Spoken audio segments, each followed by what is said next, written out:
ही हम लोगों ने 2 लाख एकड़ जमीन का कब्जा दिया। तो जो हम कहते थे कि जो जमीन सरकारी है वो जमीन हमारी है, तो लोगों को लगा कि भाई हमारी सरकार आई और इन्होंने वो करके दिखाया है। और भी बहुत सी चीजें हैं जो हम सरकार बनाकर करना चाहते थे। जब हमारी सरकार गिरी उसके आखिरी हफ्ते में हमारा ये प्लान था कि शेड्यूल का, शेड्यूल ट्राइब का, मोस्ट बैकवर्ड का कोई भी इंसान, कोई भी फैमिली जो देहात में रहती है,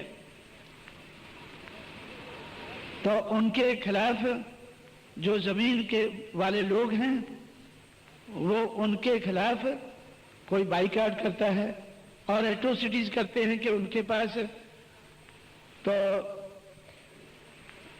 थोड़ी बहुत भी जमीन नहीं है। हालांकि थोड़ी बहुत जमीन देना ये अच्छी चीज नहीं है। थोड़ी बहुत जमीन देकर लोगों को लटका के देहात में रखना ये अच्छी चीज नहीं है। इसके तो हम भी खिलाफ हैं।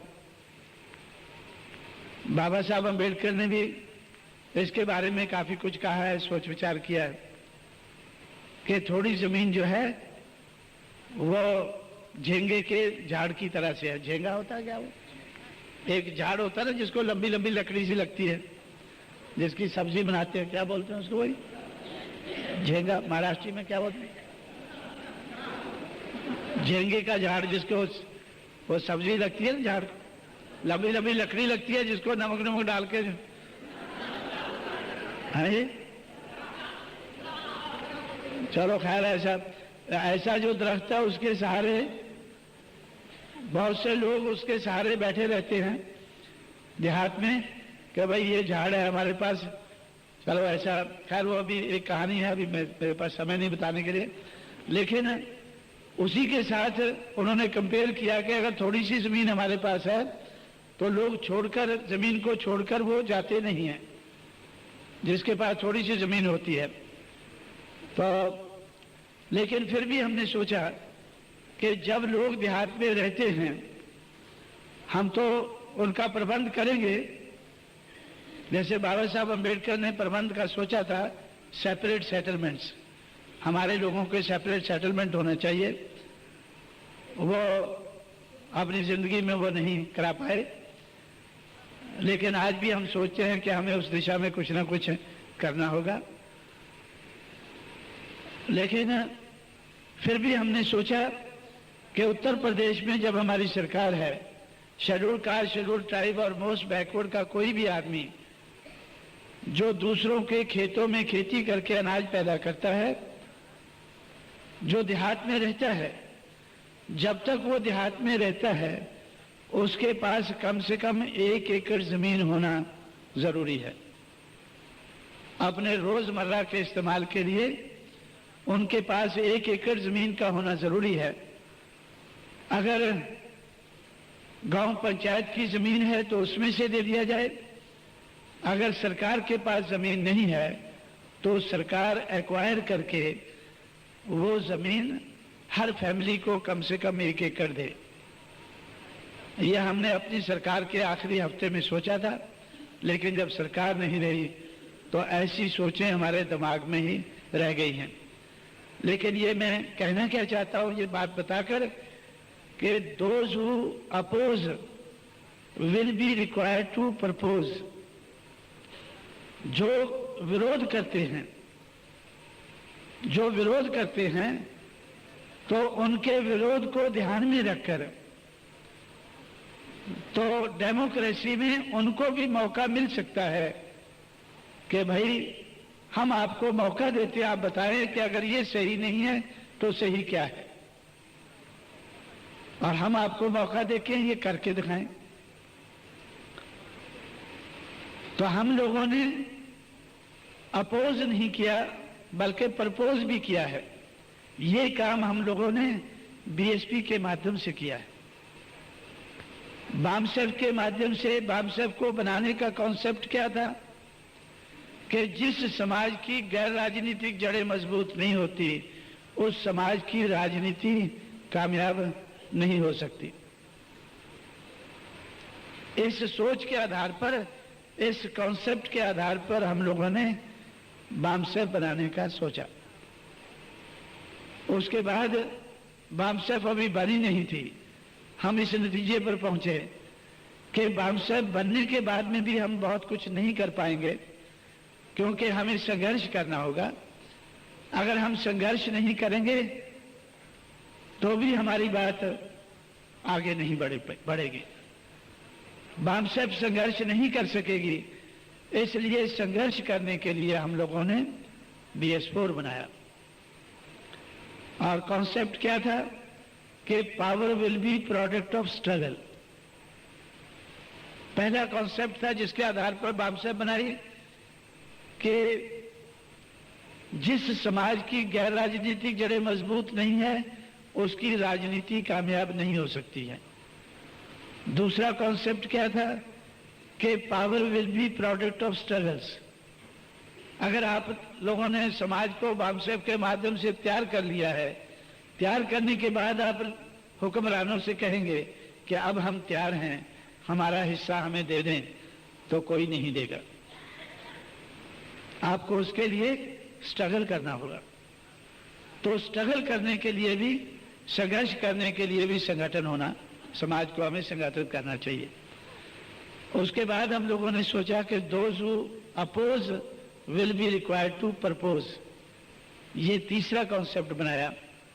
तो इसलिए हम लोगों ने सोचा कि जो अपोजिशन का काम है, अपोज करने का काम है, मुखालफत करने का काम है और संघर्ष के माध्यम से मुखालफत करने का काम है, वो DS4 नहीं करेगी, वो BSP करेगी, वो पॉलिटिकल पार्टी करेगी।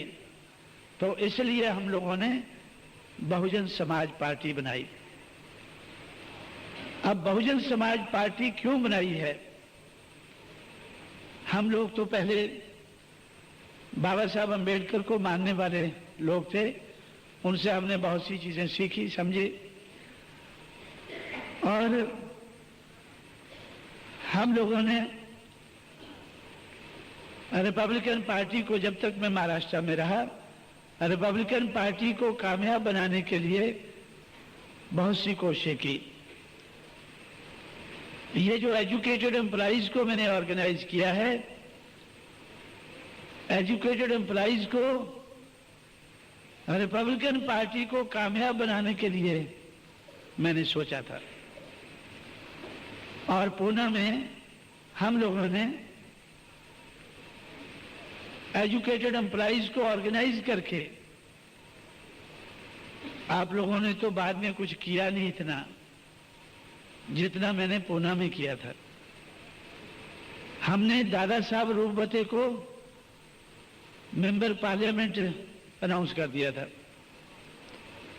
मेंबर पार्लियामेंट की उनको हम तनख्वाह देते थे, मेंबर पार्लियामेंट की उनको सहूलतें देते थे। आप कहीं भी घूमो तो एजुकेटेड एम्प्लॉइज आपका पूरा खर्चा बर्दाश्त करेंगे। मैं एजुकेटेड एम्प्लॉइज से पैसा इकट्ठा करके उनके दफ्तर चलाता था। जिन लोगों ने पूना का पहला दफ्तर मेरा देखा होगा बामसेफ का, तो 2 कमरे का दफ्तर था। अगले कमरे में बामसेफ चलती थी और पिछले कमरे में, बीच में दरवाजा था, पिछले कमरे में RPI चलती थी। और पिछले कमरे में ही टाइपिंग मशीन होती थी, साइक्लोस्टाइलिंग मशीन होती थी।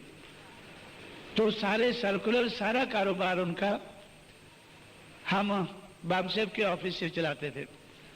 दादा साहब रूपवते को हमने मेंबर पार्लियामेंट घोषित कर दिया और बाजीराव कामले को हमने MLA घोषित कर दिया। राज सालवी को हमने कारपोरेटर घोषित किया कि राज सालवी हमारा कारपोरेशन में हमारे समाज का काम देखेगा, बाजीराव कामले असेंबली के लेवल का काम देखेगा, दादा साहब रूपवते पार्लियामेंट के लेवल का काम देखेगा। और इनको हम वही सहूलतें देंगे जो MP, MLA या कारपोरेटर बनने के बाद सरकार इनको देती है। उनको हम पीए भी रखते थे उनके साथ। दारा साहब रूपदे के साथ हमने एक पीए भी रखा था जो एमपी के साथ भी नहीं होता है। मैं एमपी हूं, मेरे साथ कोई सरकारी पीए नहीं है, लेकिन मैं तो अभी इस लायक हूं कि रख सकता हूं। लेकिन हमारे समाज के तो एमपी भी नहीं बनते थे, फिर भी हम उनके साथ एक पीए रखते थे जो सेकंड क्लास से या थर्ड क्लास उस वक्त होता था उससे घूमते थे, और हमारा दारा साहब रूपते फर्स्ट क्लास से घूमते थे। भाई आपने समाज का काम जो एमपी लेवल का आदमी करता है, आपको ठीक है आप पार्लियामेंट में नहीं जाने देते हैं, हम भेजेंगे, हम आपको चुनाव लड़ाएंगे, पैसा इकट्ठा करेंगे, सब कुछ करेंगे। हम आपको अगर चुनाव जिता पाए तो सरकार आपको बर्दाश्त करेगी, अगर नहीं जिता पाते हैं तो हम बर्दाश्त करेंगे। इस तरह से साथियों हमने कारपोरेशन में राज सालवी को हमने पहला कारपोरेटर बनाया। उसके बाद हम लोगों ने जब कारपोरेशन का इलेक्शन आया तो पहला तजर्बा उधर किया कि मैंने एजुकेटेड एम्प्लॉइज से पैसा इकट्ठा करके आरपीआई को चुनाव लड़ाया, 6 कारपोरेटर चुनकर भेजे। जब पहला चुनाव हमारी कोशिश के बाद आया, 6 कारपोरेटर चुनकर भेजे, और हर बार कारपोरेशन में हमारा एक ना एक चेयरमैन होता था, हमारा मतलब आरपीआई का। और 4-5 साल की कोशिश के बाद हम लोगों ने आरपीआई का मेयर बनवाया उधर। एक मिस्टर चौहान थे, उनको उनका पूना का मेयर बनवाया एजुकेटेड एम्प्लॉइज ने। ऐसा हमने सोचा था कि पूना को एक आइडियल जगह बनाकर फिर हम हर जगह एम्प्लॉइज को तैयार करेंगे कि आप भी अपनी अपनी जगह ऐसे करो भाई। और हमने उनको रोकने की बहुत कोशिश की। 1971 में मैं जब मुझे पता चला कि अभी बीपी मौर्य ये कांग्रेस में जा रहे हैं, तो मैं दिल्ली पहुंचा, तो उनको मैंने ये सब कुछ बताया कि महाराष्ट्र में हमने ये स्कीम बनाई है, तो हम इसको यूपी में भी लागू कर सकते हैं। तो आपको भी हम, अगर आप मेंबर पार्लियामेंट बन जाएं चुनाव में आरपीआई की तरफ से तो ठीक है, अगर नहीं बनते हैं तो आपको हर फैसिलिटी देना ये जिम्मेवारी हमारी होगी। आप आरपीआई छोड़कर ना जाएं, आप कांग्रेस में ना जाएं। उन्होंने मुझसे कहा, अभी भी मैं उनकी थोड़ी कदर करता हूं, महाराष्ट्र के नेताओं के मुकाबले में मैं उनकी अभी भी कदर करता हूं थोड़ी सी। क्यों करता हूं? उन्होंने मुझसे कहा कि भाई आप तो आदमी तो ठीक लगते हैं, जब हम महाराष्ट्र में आते थे तो आप हमारी सेवा भी करते थे, तो इसलिए तो मैं तो आपकी कदर तो करता हूं, लेकिन मैं आपसे सहमत नहीं हूं। ये एजुकेटेड एम्प्लॉइज ज्यादा देर हमें नहीं चला पाएंगे, ये हमें ज्यादा देर नहीं चला पाएंगे। मेरा बड़ा पुराना तजुर्बा है, 1945 से मैं बाबा साहब अम्बेडकर के संपर्क में आया हूं, 1956 तक उनके साथ काम किया है। आपने तो बाबा साहब का नाम भी 1965 में सुना है। तो इस दिशा में मैं 45 साल, 1945 में मैंने उनके साथ काम करना शुरू किया था। मैं अपने लोगों को अच्छी तरह से समझता हूं। बाबा साहब अम्बेडकर को भी इन्होंने ज्यादा सहयोग नहीं दिया है, ये हम लोगों को कहां तक सहयोग देंगे ये मुझे भरोसा नहीं है। इसलिए मैं फैसला कर लिया है, जिसके लिए मैं उसको आज भी कदर करता हूं उसकी, कि मैंने फैसला कर लिया है कि हम लोग समाज का तो 1945 से चलकर आज तक समाज का तो कुछ कर नहीं पाए। अगर इस मौके पर मैं कांग्रेस में ना गया तो अपना भी कुछ नहीं कर पाऊंगा। ये मौका चूकना नहीं चाहिए। अगर हम समाज का कुछ नहीं कर पाए तो हमें अपना तो कुछ कर लेना चाहिए। उसने ऐलान करके अपना कुछ करने का फैसला किया, लेकिन महाराष्ट्र के नेताओं ने बगैर ऐलान किए ही काम शुरू कर दिया। जिनको हम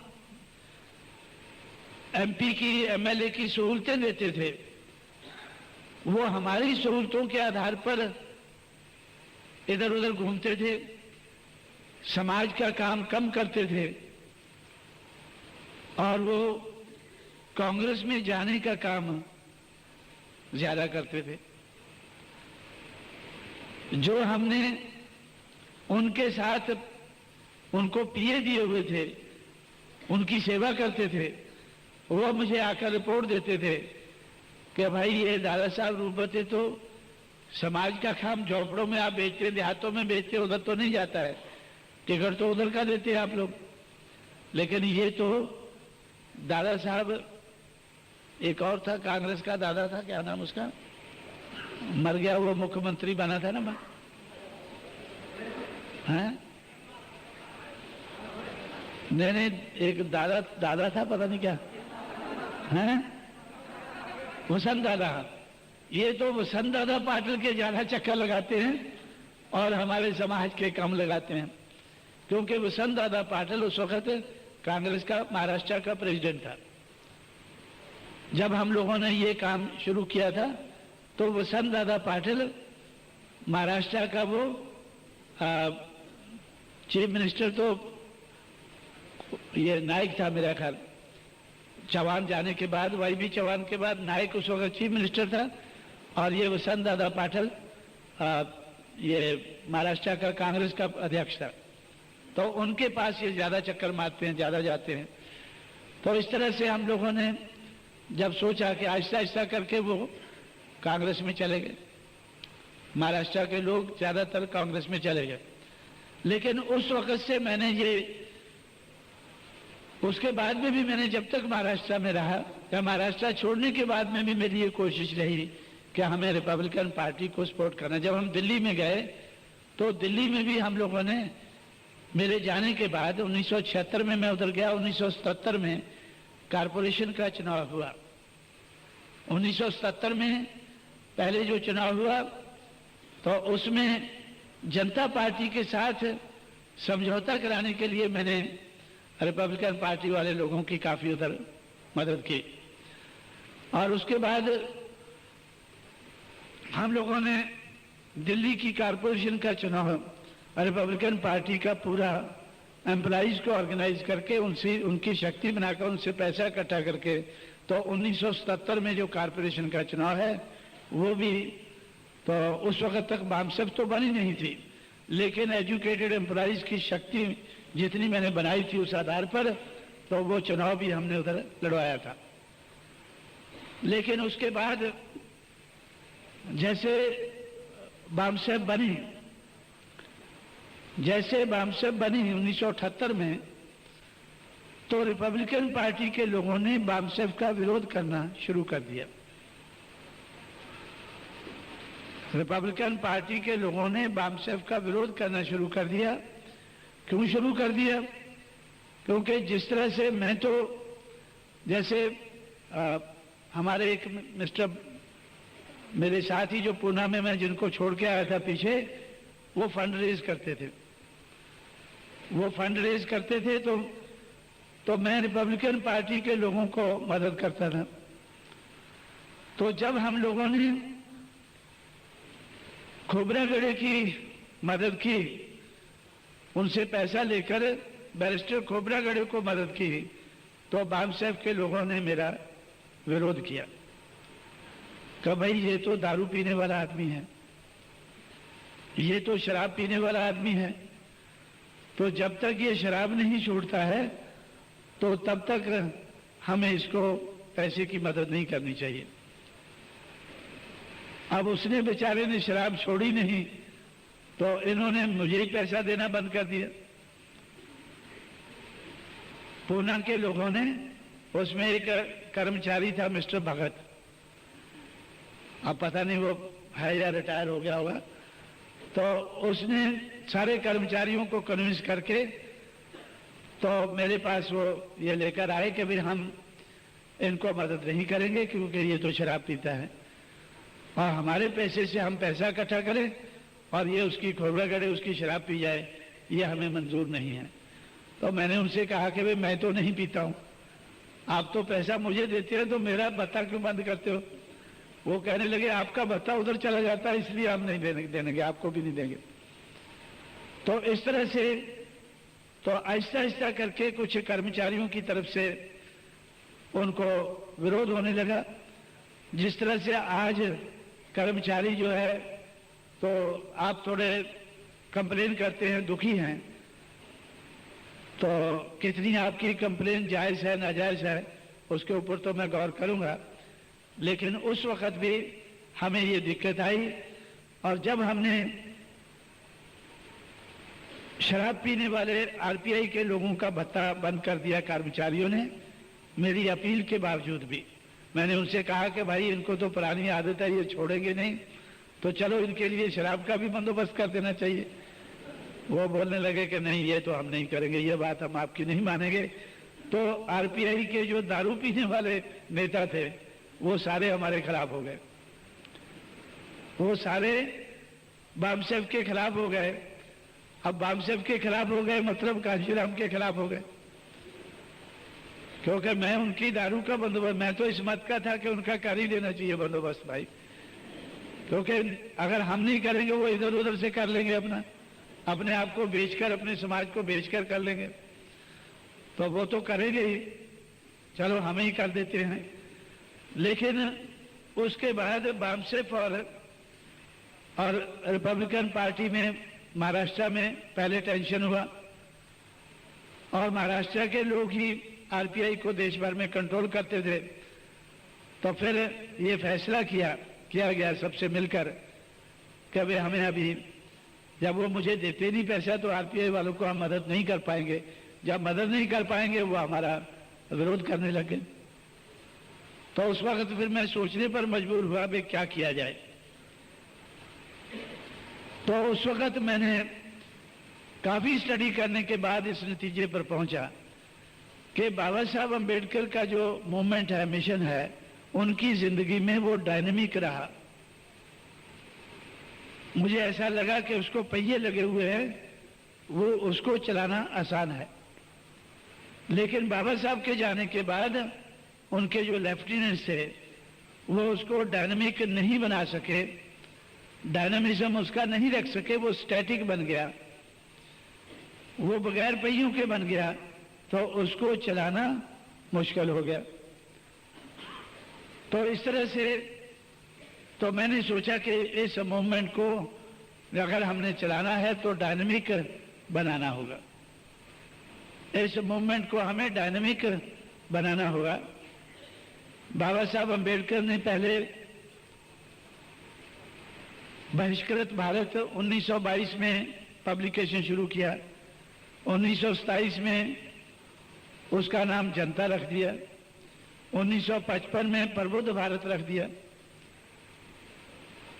बहिष्कृत भारत से शुरू करके प्रबुद्ध भारत तक वो पहुंचे, 1922 से शुरू करके 1955 तक। तो इस किस्म का डायनेमिज्म मुझे नजर आया। उन्होंने डिप्रेस क्लासेस इंस्टीट्यूट 1924-25 में बनाकर हमारी मूवमेंट को आगे बढ़ाने की कोशिश की। फिर इंडिपेंडेंट लेबर पार्टी बनाकर, फिर शेड्यूल्ड कास्ट फेडरेशन बनाकर, फिर रिपब्लिकन पार्टी आखिर में बनाकर उन्होंने ऐसा ये हमारी मूवमेंट को आगे बढ़ाने की कोशिश की। तो मुझे ऐसा लगा इसमें भी मुझे डायनेमिज्म नजर आया कि बाबा साहब अम्बेडकर मौके के हिसाब से, वो चीज एक ही है, मिशन एक ही है, मूवमेंट एक ही है, लेकिन उसको मौके के हिसाब से उसके नाम बदलते रहे।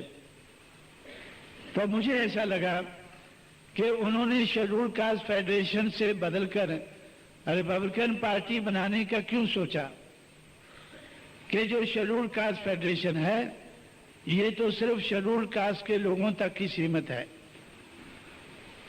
तो जिस किस्म का देश में कारोबार चल रहा है या वोट का अधिकार हमें मिला है, तो सिर्फ शेड्यूल्ड कास्ट के आधार पर ही ये मूवमेंट कामयाब नहीं हो सकती है। इसलिए उन्होंने रिपब्लिकन पार्टी बनाने का सोचा होगा। तो मैंने सोचा कि भाई लेकिन रिपब्लिकन पार्टी जो है ये तो जो चलाने वाले इसको लोग हैं रिपब्लिकन पार्टी को, ये तो इसको शेड्यूल कास्ट फेडरेशन से भी नीचे ले आए हैं। बाबा साहब अंबेडकर जब तक जिंदा थे तो इस देश का जो ब्राह्मणवादी समाज है और उनकी पार्टियां हैं, उन्होंने बाबा साहब अंबेडकर को सिर्फ शेड्यूल कास्ट का लीडर बनाने का प्रयास किया कि बाबा साहब अंबेडकर सिर्फ schedule caste federation, schedule caste के नेता हैं, यही उनको बनाए रखने का उन्होंने प्रयास किया। लेकिन 1956 के बाद जो बाबा साहब अंबेडकर की मूवमेंट को चलाने वाले लोग थे, उन्होंने सिर्फ शेड्यूल कास्ट ही नहीं बल्कि बाबा साहब अंबेडकर को महारों का नेता रखने की कोशिश की। सिर्फ महारों का नेता वो बन के रहे तो उसकी कोशिश की। ऐसा मुझे लगा कि भाई ये तो और मूवमेंट सुकड़ रही है, ये मूवमेंट तो और सुकड़ रही है। और यही नहीं, जब तक मैंने महाराष्ट्र को छोड़ा नहीं था मेरे नोटिस में एक और बात आई कि महारों तक ही सीमित करने से वो खुश नहीं हुए, संतुष्ट नहीं हुए। उन्होंने महारों में भी आगे 4 टुकड़े करने की कोशिश की, बावने, बारके, लाडवन और सोमवंशी। किसी ने कहा कि वो तो बावने का है लीडर। भाई खोबरागढ़े किसका लीडर है? वो बावने का लीडर है। बावने या बारके क्या है वो? आप लोग कुछ लोग ज्यादा जानते होंगे। अगर साहब गायकवाड़ है, ये सोमवंशी का लीडर है।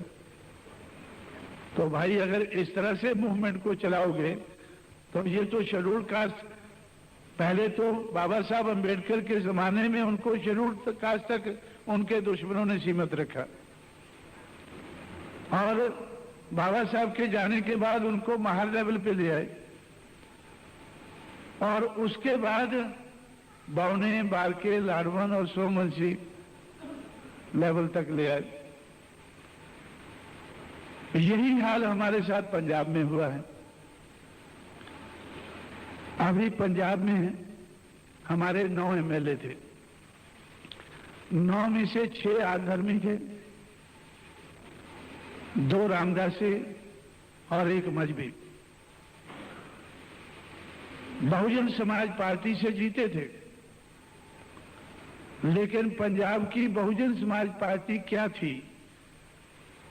सिर्फ 3 जातियों की पार्टी, आधर्मी, रामदासी और मजहबी। मैं उनको बताता रहा कि भाई ये तो मनुवाद के आधार पर, जिनको जाति के आधार पर तोड़ा गया है, उन सारी जातियों को जोड़ना है, तब ये बहुजन समाज बनेगा। और जब बहुजन समाज बन जाता है, ये इन जातियों का अलायंस बन जाता है। अगर हम इन जातियों का तोड़े हुए लोगों को जोड़कर उनका अलायंस बना देते हैं, वो आपस में सीटें बांट लेते हैं, एक दूसरे को मिलकर जिताने लगते हैं, तो फिर हमें किसी और से अलायंस करने की जरूरत नहीं पड़ती है। मेरा ख्याल मेरी बात को समझ रहे हैं आप लोग कि अगर ये 6000 जातियों का अलायंस बन जाए, 6000 में से मानो हम 1000 का ही बना दें, जिसके आधार पर हम जीतने लग जाएं, तो फिर हमें किसी दूसरी पार्टी से अलायंस करने की जरूरत नहीं पड़ती है, पड़ेगी। लेकिन जब तक हम ये नहीं कर पाते हैं, तो फिर हमें किसी दूसरे के साथ अलायंस करने की जरूरत पड़ सकती है। जैसे पंजाब में हम लोगों ने पिछला चुनाव अकालियों के साथ मिलकर हमने लड़ा। 3 सीटें हम जीत गए, पार्लियामेंट की 8 वो जीत गए। अब इस वक्त भी बहुत से लोग सोचते थे कि फिर हमें उनके साथ अलायंस कर लेना चाहिए, कि उनके साथ अलायंस करके वो भी जीत जाएंगे, हम भी जीत जाएंगे। लेकिन उन्होंने फैसला किया कि वो बीजेपी के साथ करेंगे। तो फिर क्या करना चाहिए?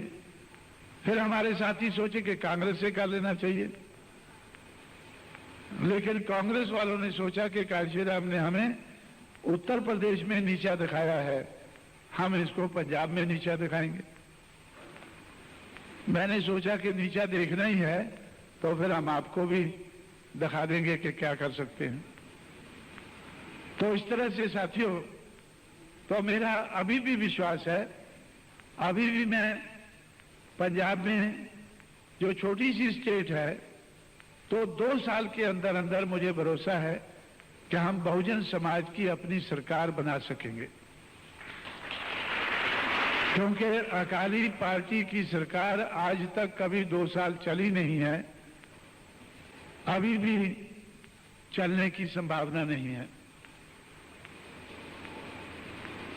अगर 2 साल के अंदर फिर हमें दोबारा मौका मिलता है तो तब हम बहुजन समाज की सरकार बना पाएंगे, किसी से समझौता किए बगैर, किसी से अलायंस किए बगैर। लेकिन शर्त यही है कि हमें इन लोगों का अलायंस बना देना चाहिए जिसका नाम मैंने बहुजन समाज रखा है। बहुजन समाज क्या है? मनुवाद के आधार पर गिराई गई जातियों का अलायंस है। अगर ये टूटे रहते हैं तो ये कमजोर रहते हैं, अगर जुड़ जाते हैं, अगर टूटे रहते हैं तो अल्पजन रहते हैं, अगर जुड़ जाते हैं तो बहुजन बन जाते हैं।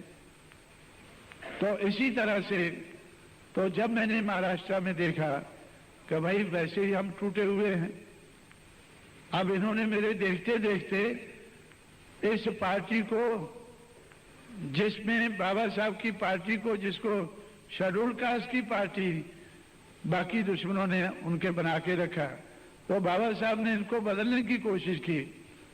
इसका नाम रिपब्लिकन पार्टी रखा कि इसको हम, पता नहीं वो क्या करना चाहते होंगे, लेकिन मैंने ऐसा सोचा कि शायद इसको ब्रॉड बेस करना चाहते होंगे। किस आधार पर करना चाहते होंगे वो तो वही जानते होंगे।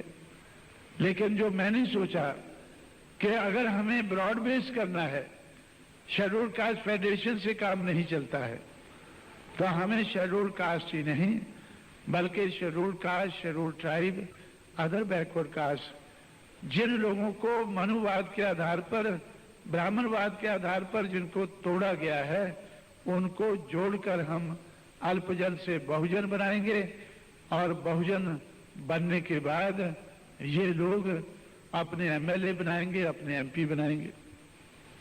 तो इसलिए हम लोगों ने अपनी पार्टी का नाम बहुजन समाज पार्टी रखा है। मुझे लगता है कि ये तो अभी तक आप लोगों को समझाया होगा अपने साथियों ने, लेकिन अगर नहीं समझाया है तो थोड़ा समय लेकर मैंने आपको ये समझाने की कोशिश की है कि बहुजन समाज पार्टी हमने नाम इसका रखा है। क्यों रखा है? क्योंकि हमें मूवमेंट को डायनेमिक बनाना है, कामयाब बनाना है। कामयाब बनाने के लिए तो जो इसमें बदलाव करना है वो हमें करना चाहिए। तो हम लोगों ने इसमें ये बदलाव किया है। तो जब हमने ये बदलाव करके आगे बढ़े हैं तो हमने आगे बढ़ के दिखाया है। पहले हमने बहुजन समाज पार्टी को 1% वोट हासिल करके इसको हमने रजिस्टर्ड कराया। आजकल तो बगैर 1% वोट के भी रजिस्टर हो जाती है, लेकिन जब हमने बहुजन समाज पार्टी बनाई थी तब रजिस्टर कराने के लिए भी 1% वोट चाहिए था। 1985 के चुनाव में, मार्च 1985 के चुनाव में हम लोगों ने 1% से ज्यादा वोट हासिल करके इसको रजिस्टर कराया। फिर 89 के चुनाव में उत्तर प्रदेश में हमने इसको रिकॉग्नाइज कराया। रिकॉग्नाइज कराने के बाद हमें उत्तर प्रदेश में हाथी का सिंबल मिल गया। जो हाथी बाबा साहब अंबेडकर ने अपनाया था, उनके लेफ्टिनेंट से वो छूटकर जंगल में चला गया। तो जंगल से पकड़कर हम लोगों ने हाथी को अपने कब्जे में किया। 89 में 89 में हम लोगों ने हाथी को उत्तर प्रदेश और पंजाब में हमने पार्टी को रिकॉग्नाइज करा के हाथी को हमने अपनाया। उसके बाद 93 में हमारी पार्टी मध्य प्रदेश में भी रिकॉग्नाइज होगी। अब 96 में हमारी पार्टी जम्मू कश्मीर में रिकॉग्नाइज हो गई। तो जम्मू कश्मीर, पंजाब, उत्तर प्रदेश और मध्य प्रदेश में रिकॉग्नाइज होने के बाद आज हमारी पार्टी नेशनल लेवल की पार्टी है। आज हमारी पार्टी नेशनल लेवल की पार्टी है। हमने छोटे से जीरो से शुरू करके इसको इधर तक लाया है। गैर राजनीतिक जड़ें बनाकर ही इधर तक हमने लाया है। गैर राजनीतिक जड़ों को मजबूत करके ही इधर तक लाया है। पहले हमने ये, मैं समझता हूं कि 3 दिमाग, हुनर और पैसा, इन तीनों के हमने जनरेटर बनाए और ये जनरेटर छोटी कैपेसिटी के थे। ये जनरेटर छोटी कैपेसिटी के थे। जब 78 में बामसेफ बने तो उस वक्त बर्तो बामसेफ हुआ। तो उस वक्त, ये कब तक बुक है हमारा? हाँ? तो 78 में हमारा जनरेटर लगभग 3 लाख रुपया जनरेट कर पाया था। ये कोई टाइम तो लिमिट तो नहीं है, तो मैं आधे घंटे में और कंप्लीट करूंगा। तो मुझे मालूम है कि आप लोग खाने के इंतजार में हैं, कोई बात नहीं, तो आधा घंटा और बर्दाश्त करें। तो 78 में हमारा जनरेटर 3 लाख रुपया जनरेट कर पाया था। लेकिन 96 में पार्लियामेंट के चुनाव में लगभग 2 करोड़ रुपया जनरेट कर पाया था। और 96 के चुनाव में, जो अक्टूबर 96 में असेंबली का चुनाव हुआ, उसमें लगभग 2 करोड़ रुपया जनरेट कर पाया था। अभी पंजाब में चुनाव हुआ है, अभी उधर हमें फंड की जरूरत पड़ी तो 1 करोड़ 10 लाख रुपया अभी जनवरी फरवरी में हमारे जनरेटर ने जनरेट किया है। और आप लोगों के ऊपर 1 पैसे का बोझ नहीं आया है। जो इधर गरम्बल कर रहे हैं, जो इधर शिकायतें कर रहे हैं, तो उनमें से कोई मुझे बताए, क्या आप लोगों से मैंने किसी से 1 रुपया लिया है? इधर जो लोग बैठे हैं या जिधर से आप लोग चलकर आए हैं, ये सारे का सारा फंड हम लोगों ने सिर्फ उत्तर प्रदेश से जनरेट किया है।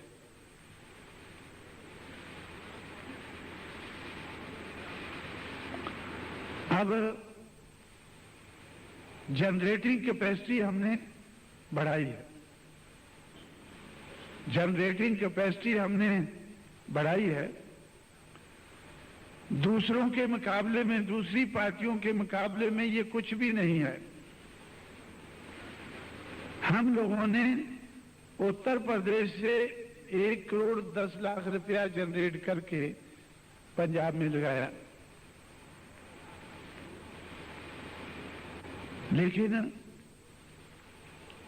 1 करोड़ 10 लाख रुपया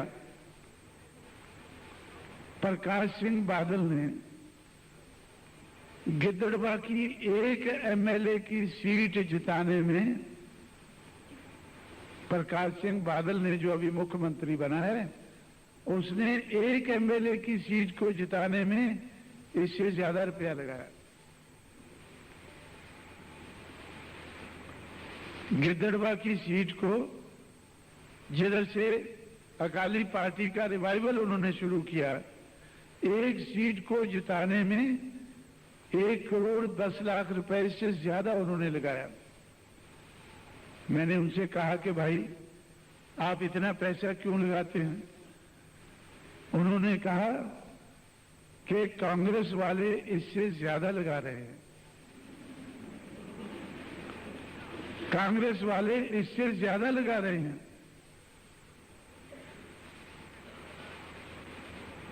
तो आप अंदाजा लगाएं कि मैं तो बहुत प्रसन्न हूं कि मैं अभी एक चुनाव के लिए 1 करोड़ रुपया जनरेट करने वाला बन गया हूं, लेकिन एक एमएलए की सीट के ऊपर हमारे विरोधी लोग, जिनका हमें मुकाबला करना है, वो 1 करोड़ से ज्यादा खर्च करते हैं। और झारखंड मुक्ति मोर्चा के 4 एमपी कभी बेल में कभी जेल में हैं। किस लिए हैं? कि उन्होंने लगभग 4 करोड़ रुपए में अपने